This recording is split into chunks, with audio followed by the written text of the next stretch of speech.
This is a Fox News alert. I'm Brett Baer in Washington. Right now, Donald Trump's resurgent presidential campaign, after getting an infusion of hope from the FBI Friday, appears to be getting an infusion of cash, too, and a major infusion at that. Meanwhile, for Hillary Clinton, past expectations of a home stretch on cruise control have been detoured. And on this Halloween night, a campaign that Democrats once described as a dream come true for Hillary Clinton is now dealing with a nightmare narrative. We have Fox team coverage tonight. Carl Cameron's with the Trump campaign in Michigan as the Republican looks for votes and money for the stretch run in several traditionally blue states. Jennifer Griffin as Hillary Clinton supporters, acknowledged or not, gang up on the FBI director. Catherine Herridge has new details tonight from sources about where the FBI is right now in the investigation of newly discovered emails that have reignited the Clinton email scandal and the Clinton Foundation investigations.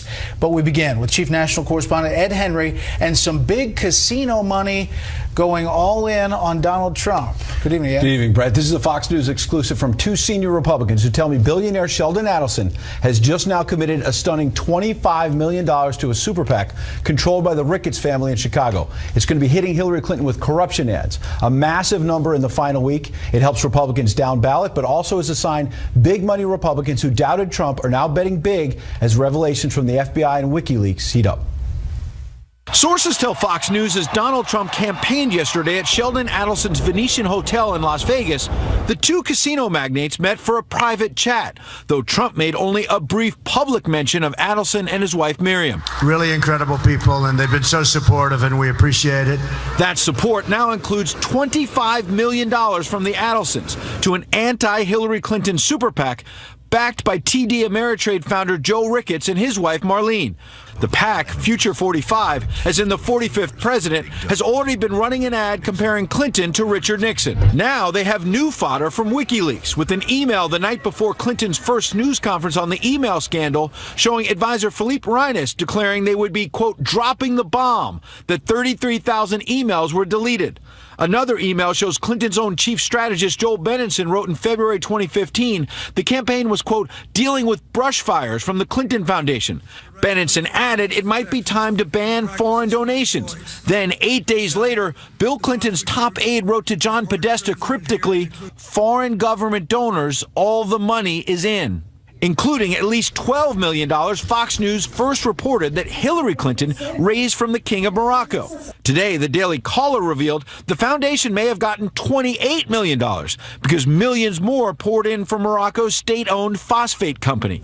Also new fallout today for interim DNC chair Donna Brazile, who tried to deny she gave the Clinton campaign inside information from CNN. With the exact wording of a question asked at the March 13th CNN TV1 town hall debate. Kelly, where did you get it? You know, as a Christian woman, I understand persecution, but I will not sit here and be persecuted because your information is totally false. New emails today show while she was a CNN contributor, Brazile said of questions from that town hall, quote, I'll send a few more. And before CNN's March debate in Michigan during the water crisis, Brazile told a Clinton aide one of the questions directed to HRC tomorrow is from a woman with a rash. She will ask what, if anything, will Hillary do as president to help the people of Flint? The network today announced on October 14th, CNN accepted Donna Brazile's resignation. We are completely uncomfortable with what we have learned about her interactions with the Clinton campaign. Trump told Fox that Brazile should also resign from the DNC. The system's rigged when Donna Brazile can get the questions to a debate and can give those questions to crooked Hillary Clinton. Now, the Ricketts initially spent millions trying to stop Trump, and there were recent reports Adelson was mad at Trump and done giving him money. This is a sign the Ricketts and the Adelsons now think Trump could win. I'm hearing tonight the $25 million from Adelson, it's a floor, not a ceiling. There's more money coming this week. And that would perhaps give confidence to other donors who have been on the sidelines. They've been on the sidelines and saying, look, if he's putting 25 or more in, maybe they should as well. All right, Ed, thank you. We are learning more tonight about just what may be in the tens of thousands of emails discovered on the computer shared by Huma Abedin and her husband, disgraced former Congressman Anthony Weiner. Chief Intelligence Correspondent Catherine Herridge has the latest on that part of the story. FBI forensic experts have developed a program with key search terms, and the process of sifting through the records on Anthony Weiner's computer has begun. Late Sunday, the FBI got a warrant allowing investigators to read the content to determine if the emails are new or duplicates of records provided to the State Department. An intelligence source said the preliminary search turned up hits for State Department records as well as emails from the Clinton server.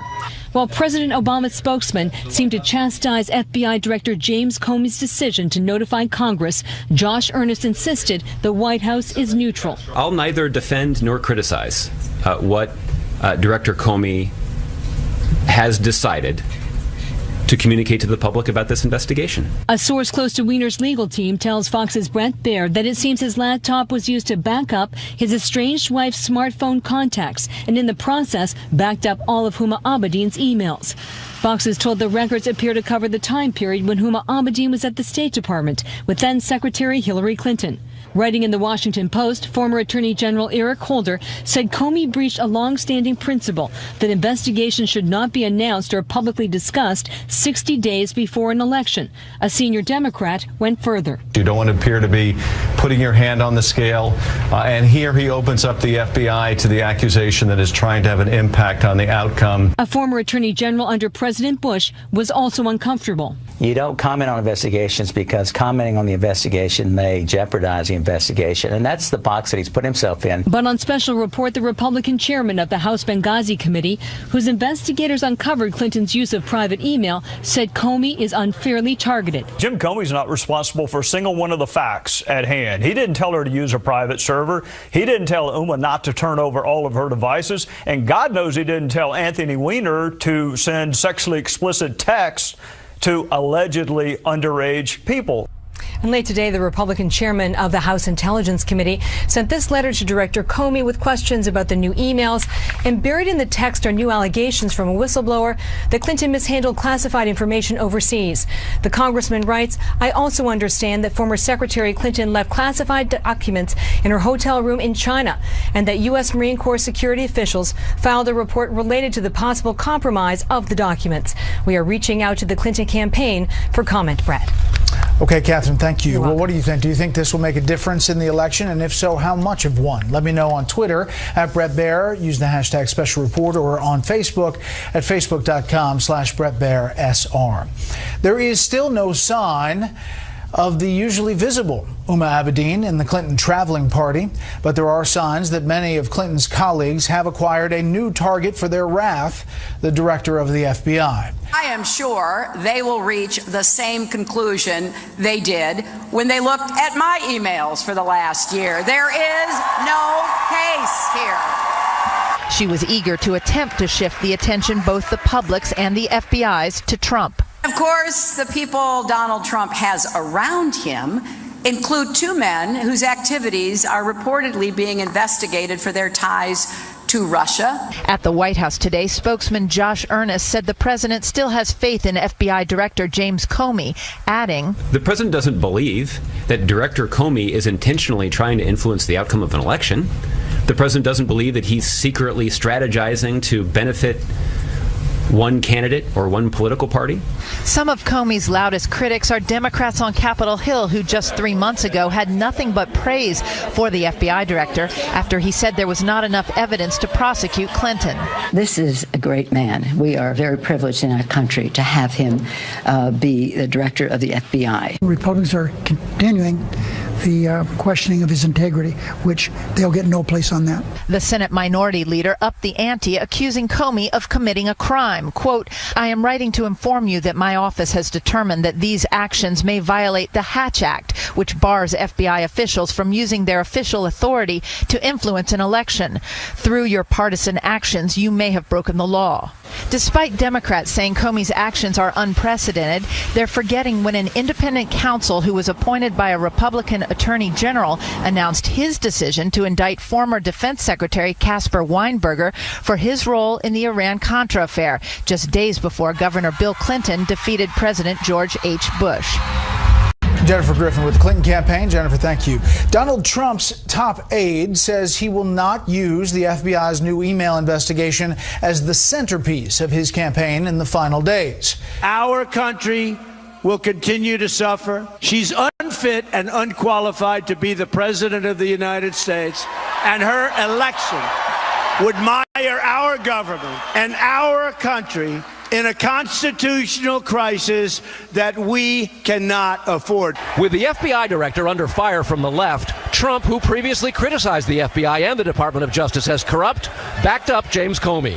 He brought back his reputation. He brought it back. He's got to hang tough because there's a lot of people want him to do the wrong thing. What he did was the right thing. The latest Emerson polls in key battleground states show a tie in Ohio at 45%. In Florida, it's a toss-up, Clinton 46, Trump 45. In North Carolina, Clinton's up within the margin of error at 48-45. In Wisconsin, Clinton's up 6, still within the margin. And in Nevada, too, a virtual tie with Trump down 2 points. A new Washington Post ABC News poll shows Trump and Clinton equally unpopular statistically. 60% have an unfavorable view of Clinton, 58% don't like Trump. At the National Press Club in Washington, billionaire PayPal co-founder Peter Thiel, who for the first time publicly said he's gay at the July Republican convention and is one of the nation's largest investors in legalized cannabis, explained why the Trump train is rolling and not going away. He points toward a new Republican Party beyond the dogmas of Reaganism. With Clinton burdened by the FBI's renewed investigation, Trump's retargeting states where Clinton has had a slight edge. Michigan and Wisconsin today and tomorrow, and Colorado and New Mexico over this past weekend. Brett? Okay, Carl, thank you. Tonight, part 3 in our series looking at how Bill and Hillary Clinton used the Clinton Foundation to further their professional and personal agendas. The FBI had long been investigating Hillary Clinton's use of private email as Secretary of State for clues into possible links between the Clinton Foundation and State Department business. As you're about to see, those FBI agents were not the only ones peering into what's been called the Clinton blur, the controversial mix of money and politics, diplomacy and personal interest, all so interconnected that it's easy to get lost. It's so hard when you look at the Clintons to try to figure out where the charity ends and begins, where their profit-making ends and begins, and where their official powers as Secretary of State or Senator ends and begins. And the problem is they all get blurred together. Peter Schweitzer, author of Clinton Cash, took us through a number of these cases. Beginning in 2009, the Swedish telecom giant Ericsson is coming under increasing pressure in the United States because it's selling telecom equipment to repressive governments around the world.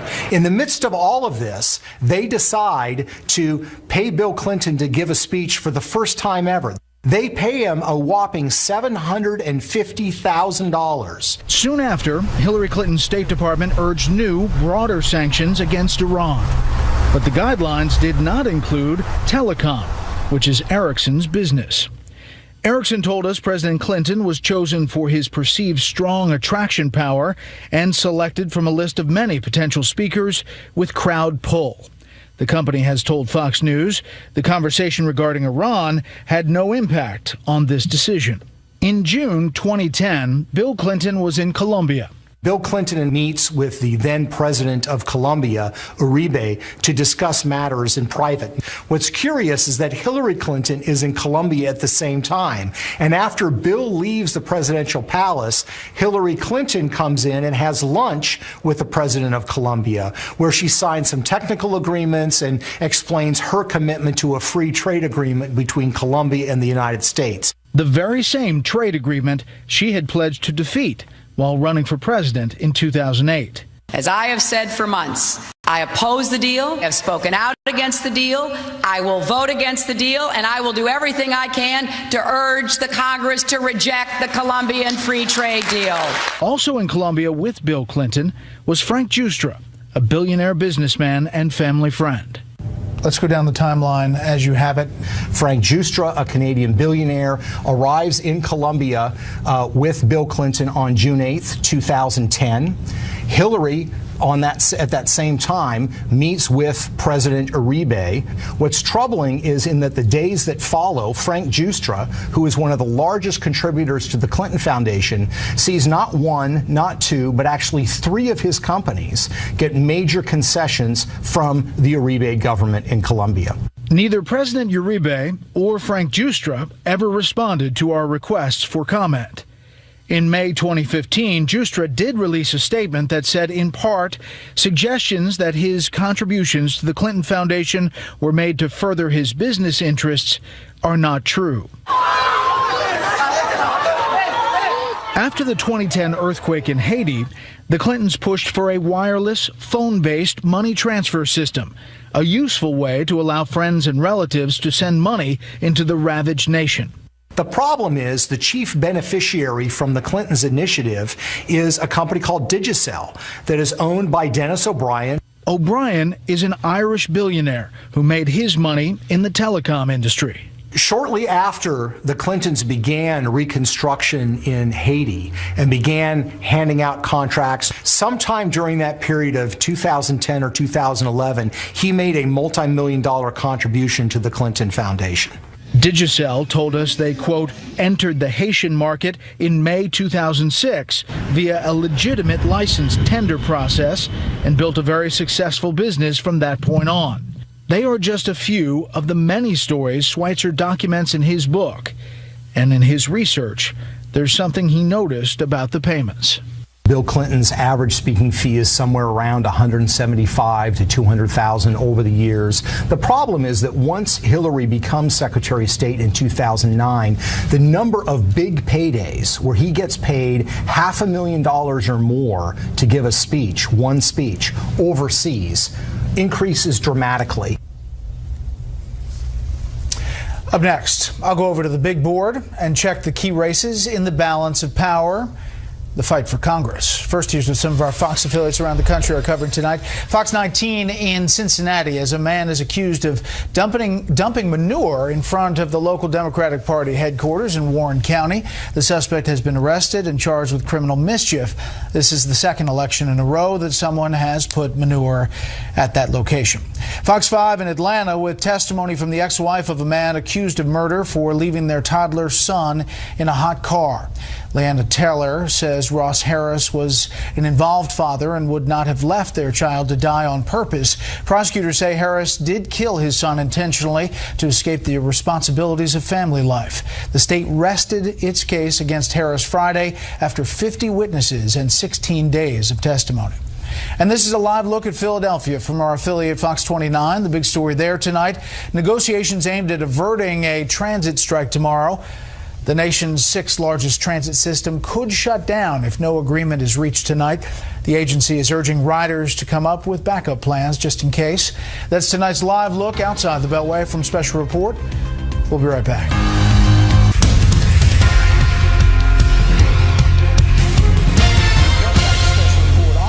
Night, the balance of power in Congress, a huge story, and control of the U.S. Senate hangs in the balance. Here is our what-if scenario. Republican states in red, Democrats in blue. The gray states don't have a Senate race this time. Judging by the average of polls tonight, if the election were held tonight, Democrats would pick up Wisconsin, Illinois, Indiana. They'd pull out a squeaker in Pennsylvania. Right now, it's essentially tied in Nevada. Joe Heck, the Republican, has a 0.4% lead. Let's say, for the sake of argument, that Catherine Cortez Masto, the Democrat, picks it up. It stays Democrat. Look at this number, 50 to 50. Now, there's one race we haven't even talked about, and that is in the state of Georgia. It is a big lead for the Republican two-term incumbent Johnny Isakson, 49 to 36.8 against the Democrat Jim Barksdale. Here's the problem. In Georgia, Isakson, or whoever's leading, has to get above 50%.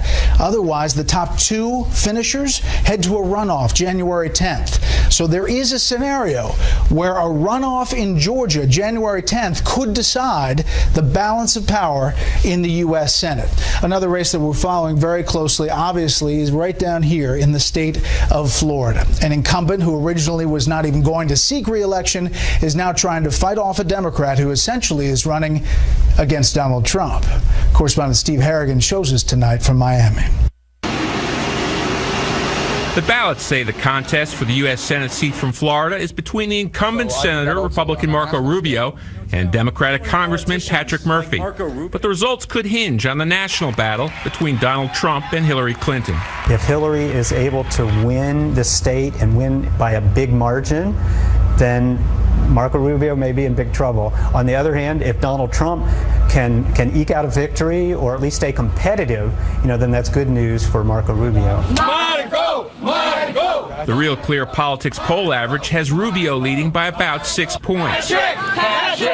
Murphy's strategy has been simple: to pivot from any question to Donald Trump. For this year's first debate, the most dramatic moment of the televised debates came after Rubio accused Murphy of groping a woman, a former girlfriend, and posting the photo on Facebook. And Congressman, you're the one that posted a picture 4 years on Facebook of you groping a woman. That's inappropriate behavior. Let's just talk about Donald Trump again, right? Murphy says what Rubio really wants is another crack at running for president. Rubio has countered by attacking the two-term congressman as a lightweight. He's been a ghost. In 4 years in Washington, no one even knew Patrick Murphy was there. He's never done anything before or since he got to Congress. Now he wants to go to the Senate. Florida voters aren't going to do that. President Barack Obama. But Rubio's most forceful critic hasn't been Murphy. Why does Marco Rubio still plan to vote for Donald Trump? Murphy announced he will use $1 million of his own money to buy television advertising for the final days of the campaign. Brett? Steve Harrigan in Miami. Steve, thank you. The jury now has the case of two former allies of Republican New Jersey Governor Chris Christie charged with using traffic jams for political revenge. Attorneys wrapped up closing arguments today. Former Christie staffer Bridget Kelly and former Bridge Authority appointee Bill Baroni are charged with scheming to punish a Democratic mayor who refused to endorse Christie. The aides testify that the governor knew about that plan ahead of time. Christie was never charged and has continued to deny any advanced knowledge of the plan. Stocks were down today. The Dow lost 19. The S&P 500 was off 1/4 of a point. The Nasdaq was down 1. Opposition and government leaders are trying to defuse the ongoing political crisis in Venezuela tonight over deeply unpopular socialist president Nicolas Maduro. The two sides have agreed to talks mediated by a Vatican envoy and several former presidents. There was a massive demonstration against Maduro last week, and another is planned for Thursday. Lawmakers have begun what is essentially a show trial against the president there. We'll keep you updated. Tonight we take you to a village near Mosul, Iraq, that has just been liberated from ISIS control. We hear from the people who live there about their life under terrorist control, and all of this happens as Iraqi forces move closer to the city itself. Correspondent Benjamin Hall has the latest tonight from Erbil. United by a common enemy, ISIS, militias with different strategic objectives are all putting the squeeze on the terrorist group, and from all sides. After a heavy battle today, Iraqi forces finally reached the edge of Mosul, stopping just a few hundred feet from the eastern city limits. But as they did so, Iranian-backed Shiite militias launched an assault to the west, aimed at driving ISIS from the critical town of Tal Afar. Supported by the Baghdad government, Shiite militias have long been feared by Sunni communities, and now up to 15,000 of them are moving west of Mosul, leading to a potential clash with Turkish-backed Sunni groups. Today, the Pentagon admitted Defense Secretary Ash Carter was worried about the militias. Of course he's concerned, and he's seen from past history what some of these forces have done. At this moment, our support continues to be through the government of Iraq and Prime Minister Abadi and the forces that are on the ground conducting these operations, and will continue to support those forces operating under the control of the government of Iraq. He went on to stress the militias were getting no support from the US-backed coalition. Meanwhile today, we were able to gain access to the newly liberated town of Faziliya to see what people were doing with their freedom. The men of this town are queuing up to have their haircuts and their beards shaved off, something that was forbidden under 2.5 years of ISIS rule. So this is where they've all congregated. This is where they're showing their newfound freedom. Today, under the white flags, children were playing with phones for the first time in years. Girls were walking in the streets, and there was immense gratitude towards the Kurdish Peshmerga who had freed them, even though the IEDs had not yet been defused. Many of these villages have been totally destroyed by ISIS, and it's a reminder of just how much work there is ahead to rebuild. Now, towns being liberated by Kurdish fighters and Iraqi conventional forces have a good chance of rebuilding and moving ahead, albeit slowly. But those towns and villages liberated by Shiite militias have a very different danger lying ahead, and that is representative of the danger that Iraq itself faces. Not to mention, one of these Shiite militias has been designated a terrorist organization by the State Department. Brett? Benjamin Hall, live in Erbil. Benjamin, thank you.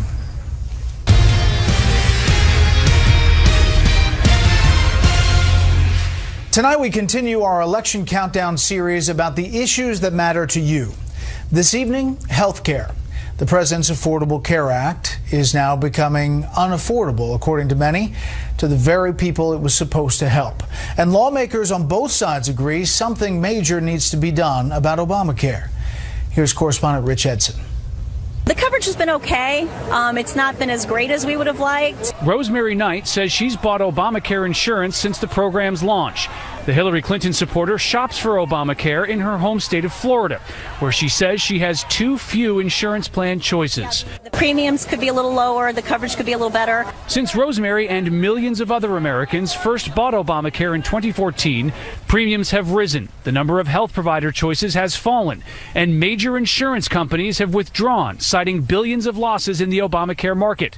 The administration projects Obamacare insurance premiums next year will increase 22% nationwide, again dragging Obamacare into the 2016 presidential campaign. Elect me and we will stop the horrible hikes that you're seeing with Obamacare. We will stop the Obamacare madness. I've been saying we've got to fix what's broken and keep what works. For Obamacare customers, the less they make, the more taxpayers pitch in to subsidize their premiums. In Florida, a family of 4, 2 adults, 2 children, making $35,000 a year can get the second cheapest Obamacare option for a monthly premium of about $65. If that same family earns $75,000, taxpayers will cover about half the premium, leaving a monthly cost of about $540. That family is also responsible for $13,000 in expenses before the plan pays anything.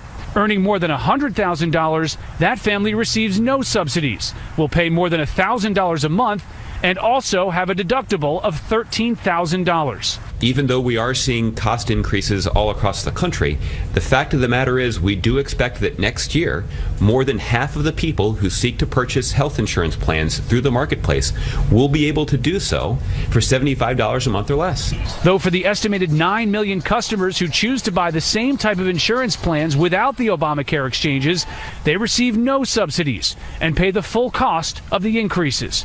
And now even some Democrats acknowledge Congress needs to fix the system. You've got this crazy system where all of a sudden 25 million more people have health care, and then the people are out there busting it sometimes 60 hours a week, end up with their premiums doubled and their coverage cut in half. Although Democrats are joining Republicans in criticizing aspects of Obamacare, the presidential candidates are far from agreeing on how to fix health care. Democrats, progressives, expand the entitlements, spend more so people have affordable health insurance. Republicans spend less so people have affordable health insurance because they think spending too much is the root of the problem. Donald Trump wants to repeal Obamacare, allow customers from one state to buy insurance from a company in another, and allow more generous tax deductions for health expenses. Stopping Hillary's health care takeover is one of the single most important reasons that we must win on November 8th. Hillary Clinton and Democrats say they want to add to Obamacare. I'm going to fix it because I agree with you. Premiums have gotten too high, co-pays, deductibles, prescription drug costs, and I've laid out a series of actions that we can take to try to get those costs down. Critics claim a public option would undercut private companies and force the federal government into more of the healthcare market. It's a debate Rosemary says she's closely watching. She says despite Obamacare limits, she appreciates its benefits. It will allow her 22-year-old daughter to stay under her policy for 4 more years. All the insurance companies were tightening their requirements, and were turning us down. It's better than nothing. I mean, yes, there could be improvements to it. And here on the campaign trail, each Obamacare reference is a reminder of the vast differences between the two on health care. They even disagree on a starting point and whether Obamacare has any role in the future of American health care. Brett? Rich, thank you. Tomorrow, we crack the top 5 in our Issues That Matter series, the federal deficit. Chief Legal Correspondent Shannon Bream will have that story. Up next, the final 8 days. The panel digs in, tells us what to expect as we come down the home stretch with an incredibly bizarre presidential campaign. Breaking news coming next.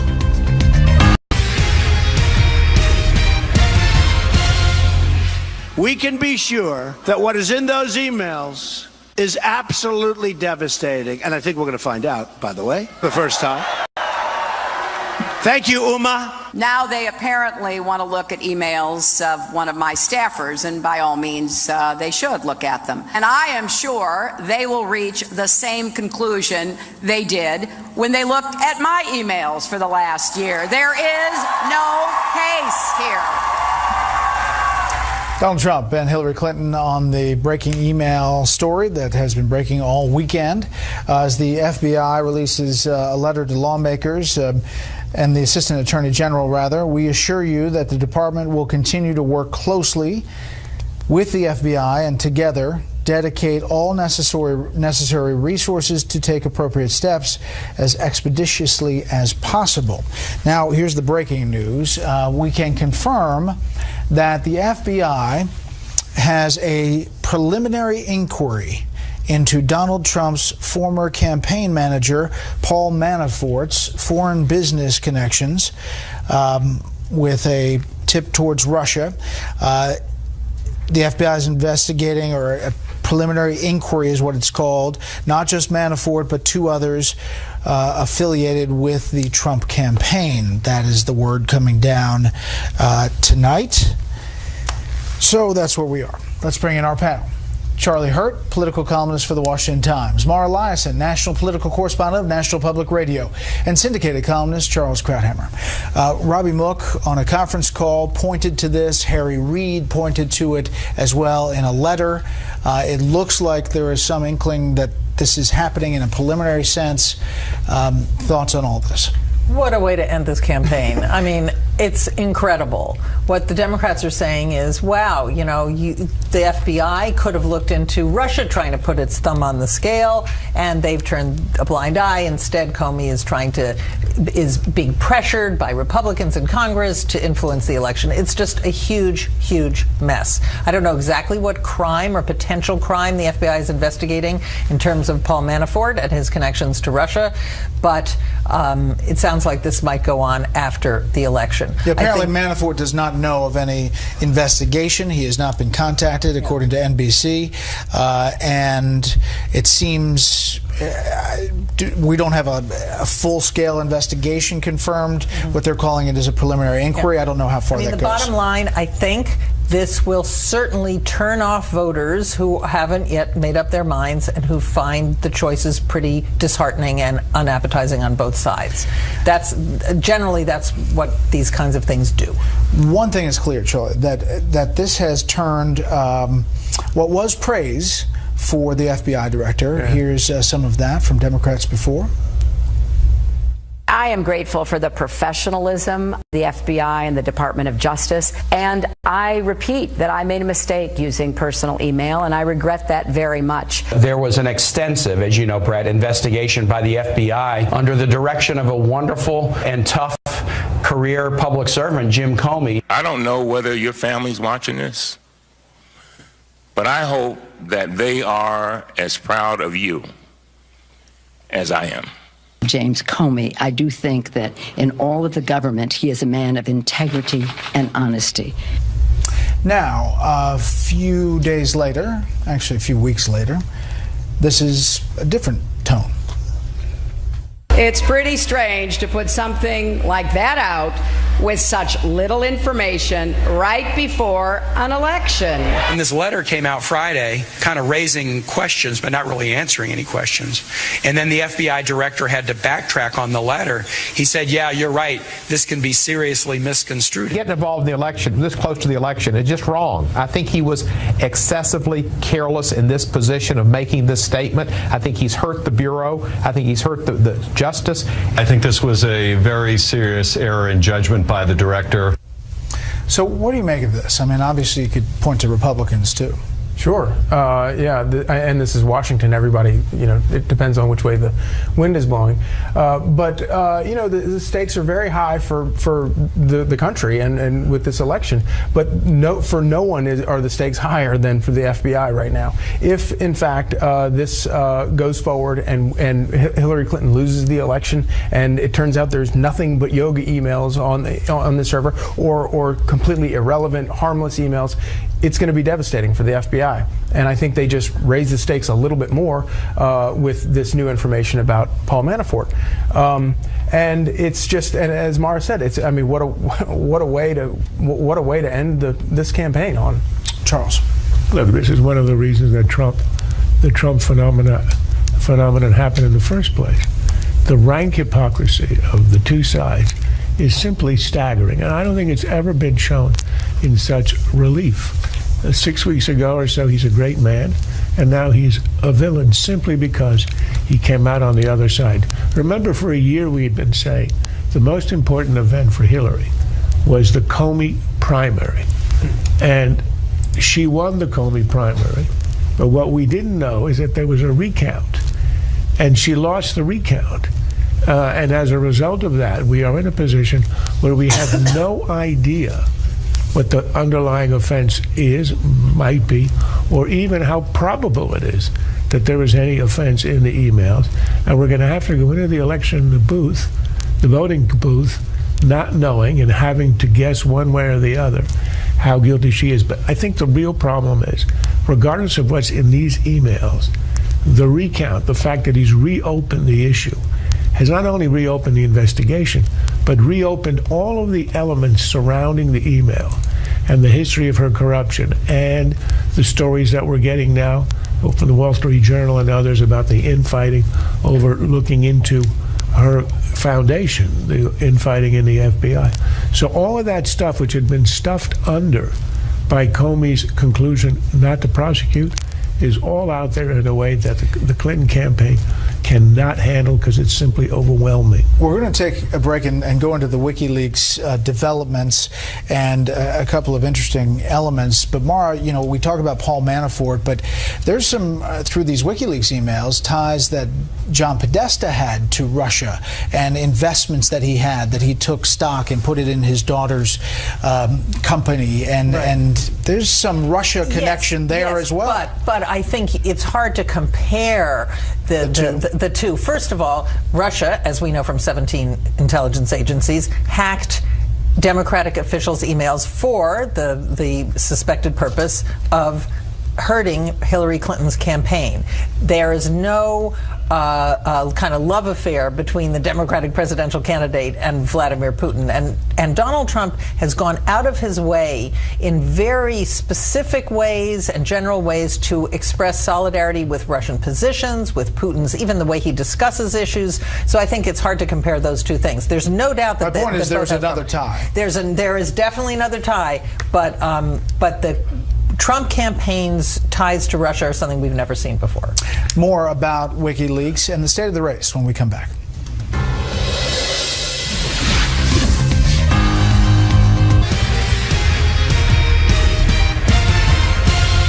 I did not receive any questions from CNN. As a Christian woman, I understand persecution, but I will not sit here and be persecuted because your information is totally false. What you're telling the American people, email. Well, Podesta's emails were stolen. You're so interested in talking about stolen. So you deny it. You're like a thief that want to bring into the night the things that you found that was in the gutter. I am not going to try to validate falsified information.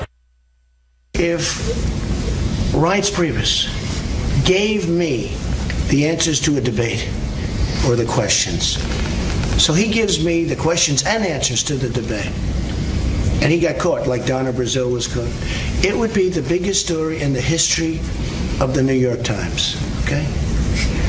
Donna Brazile gets caught, as we discussed, giving her the questions to a debate. Hardly anybody talks about it. If Hillary has the answers and questions to the debate, she should have stood up and said, ladies and gentlemen, I have been given the questions to the debate, and it's not a problem. She didn't do that. Donna Brazile, the interim head of the DNC, in the WikiLeaks now, there's another series of emails in which she tells Hillary Clinton campaign chairman John Podesta, one of the questions directed to HRC tomorrow is from a woman with a rash. Her family has lead poison, and she will ask what, if anything, Hillary will do as president to help the people of Flint. This is one day before the CNN debate in Flint, Michigan. This follows the March 12th ahead of the town hall, also put on by CNN. Remember, she was a CNN contributor. From time to time, I get the questions in advance. I'll send a few more, though some questions Roland submitted. Roland Martin.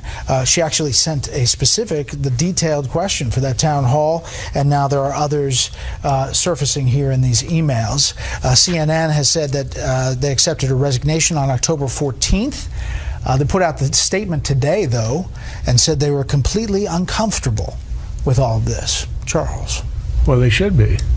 This is a dirty trick. It's not new in the history of our politics, but when you discover it, it's a serious offense, and the people have to be fired. But let's remember, this was not in the general election. This was in the primary, and it was part of a larger scheme, clearly, to make sure that she won the primaries and not Bernie Sanders. Well, this doesn't exactly fire up the Bernie Sanders folks. Well, I mean, if you're, of course, on the other hand, what her answer will be, yes, but he's supporting me. Well, that's because he doesn't have a lot of alternatives. But doesn't it get to Trump's whole thing, which is there are people working either in the government or in the media to help Hillary Clinton because she's establishment and elite? Well, it certainly means that within the Democratic Party, there was a huge tendency among the elites to want to get rid of this outsider, Sanders, and socialist Sanders, and go with what they thought is a safer bet, and also the political machine that has controlled the party for so many years. And the fact that you get some of this in the general election, I think, is more a reflection of the general liberal bias in the media, which has been with us for 30 or 40 years. It's not a source of surprise, but that it should be this blatant, I think, is rather shocking. I should point out that Trump soundbite came from my interview 2 hours before the FBI announcement on Friday, where he was going on the riff about the system is rigged. Yeah, I mean, this is what he's been saying about the Democratic primaries. He tried to make a plea to Bernie Sanders voters to say, look at what Debbie Wasserman Schultz did. Now we have this evidence of Donna Brazile. The fix was in. They were all for Clinton from the beginning. And he was right. Now, what effect will that have now? You know, I think any Bernie Sanders voter who's a holdout at this point is going to still be a holdout and probably will vote for Jill Stein or Gary Johnson. I think that to the extent that Sanders has brought as many people of his that he could, that's done. But this really does corroborate what Trump has been saying. Big picture, state of the race. I mean, it had been closing before all of this stuff. Yeah, Donald Trump had clearly been, recovering from a really terrible couple of weeks, and I think all of this stuff is helping him. I think there's real panic that you sense in the Clinton campaign right now, and I think that Donald Trump is actually doing a very good job of sort of going up to the line. Thank you, Huma. Thank you, Anthony. Going up to the line, which people like, his supporters like, but not going over the line. Back to the Donna Brazile thing.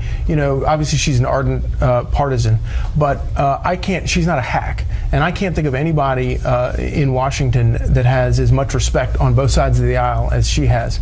And for her to have been caught in this way in the primary, basically our version of insider trading is absolutely astonishing. And I thought that I was cynical enough to evaluate this place, and apparently I'm not. Yeah, I'd be more than completely uncomfortable. That is it for this special report. Fair, balanced, and unafraid. Happy Halloween. Be careful out there. On the Record with Brit Hume, who's not scary, starts right now. This is a Fox News alert. I'm Bret Baier in Washington. Right now, Donald Trump's resurgent presidential campaign, after getting an infusion of hope from the FBI Friday, appears to be getting an infusion of cash, too, and a major infusion at that.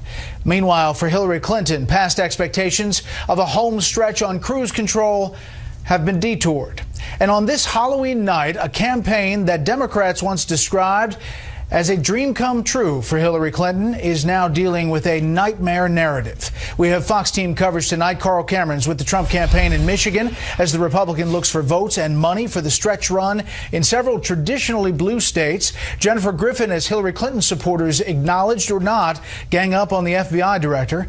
Catherine Herridge has new details tonight from sources about where the FBI is right now in the investigation of newly discovered emails that have reignited the Clinton email scandal and the Clinton Foundation investigations.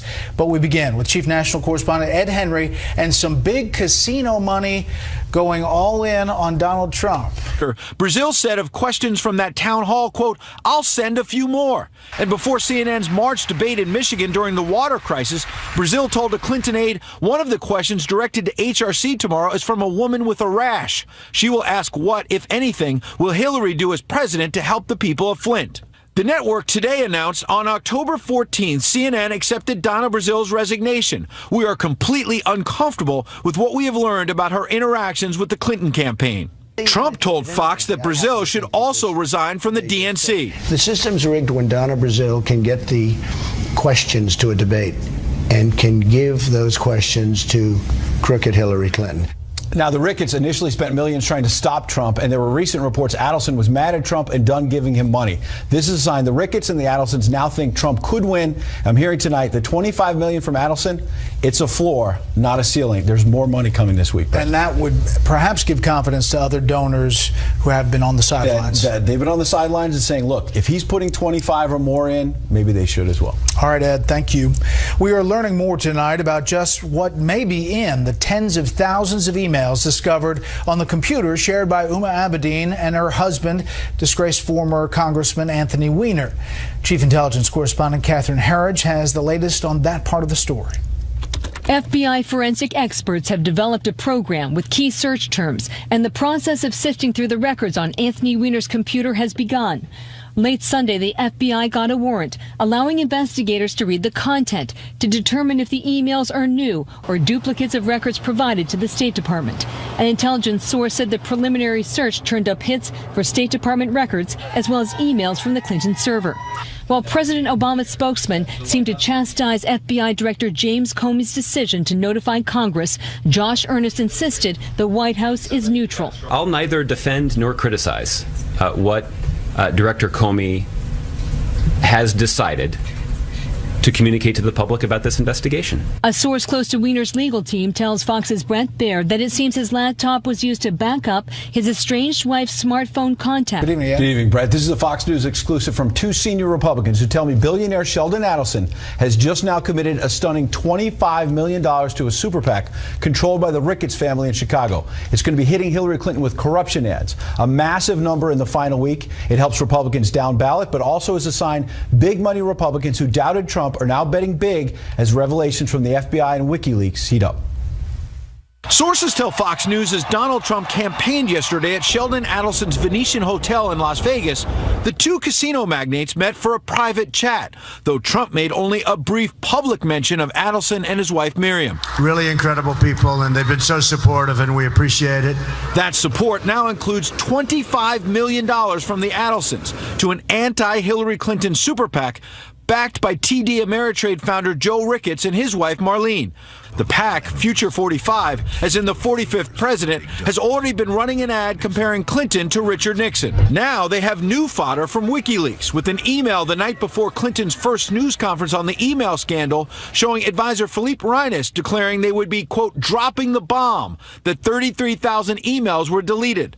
Another email shows Clinton's own chief strategist Joel Benenson wrote in February 2015 the campaign was, quote, dealing with brush fires from the Clinton Foundation. Benenson added it might be time to ban foreign donations. Then 8 days later, Bill Clinton's top aide wrote to John Podesta cryptically, foreign government donors, all the money is in. Including at least $12 million Fox News first reported that Hillary Clinton raised from the King of Morocco. Today, the Daily Caller revealed the foundation may have gotten $28 million because millions more poured in from Morocco's state-owned phosphate company. Also new fallout today for interim DNC chair Donna Brazil, who tried to deny she gave the Clinton campaign inside information from CNN. With the exact wording of a question asked at the March 13th CNN TV1 town hall debate. debate? Kelly. Where did you get it? You know, as a Christian woman, I understand persecution, but I will not sit here and be persecuted because your information is totally false. New emails Today show while she was a CNN contributor